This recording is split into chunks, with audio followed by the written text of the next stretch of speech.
est l'un des aliments les plus consommés au monde et c'est d'ailleurs assez amusant de comparer les types de cuisson selon les pays et les continents. Et justement, en Iran, je pense qu'on possède le plus large registre culinaire en ce qui concerne la cuisson du riz. Et la recette que j'ai envie de vous montrer aujourd'hui, c'est le cello. C'est en fait la recette la plus basique, la plus élémentaire de cuisson du riz, mais vous allez voir que déjà, comparé à ce qu'on fait chez nous, c'est très sophistiqué. Alors la première étape, c'est de rincer le riz à fond, sous l'eau claire, pour le débarrasser de tout son amidon. Une fois qu'il est bien rincé, on va le jeter dans de l'eau bouillante et on va laisser cuire 5 minutes en remuant de temps en temps. Dès qu'il est égoutté, soyez rapide, on le rince sous l'eau fraîche pour arrêter la cuisson. Et on va entamer la deuxième phase de cuisson. Vous suivez jusque-là? 500 g de riz basmati, 2 cuillères à soupe de gros sel et maintenant 60 g de beurre. Alors on va rajouter du yaourt dans notre riz et 2 doses de safran.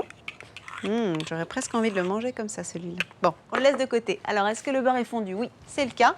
Dès qu'il est fondu, on prend notre riz et on va pratiquement renverser la passoire parce que l'idée, c'est de faire une pyramide inversée. Presque. Bon, c'est un peu la tour de Pise, hein, mais c'est pas grave. Vous allez mettre, plutôt façonner des trous à l'intérieur du riz de façon à ce que le yaourt pénètre mieux dans la couche de riz. Il ne faut surtout pas le remuer, hein. On couvre le couvercle avec un torchon de façon à empêcher la vapeur de s'en aller. Hop, voilà. On va mettre des pois et on va laisser cuire 1 heure au minimum, voire éventuellement 2 ou 3 heures. Ça ne change rien à la cuisson. C'est magique, c'est la cuisine de Julie. Et du geste final dépend la beauté du plat. On démoule et sous la croûte, il n'y a que de la tendresse.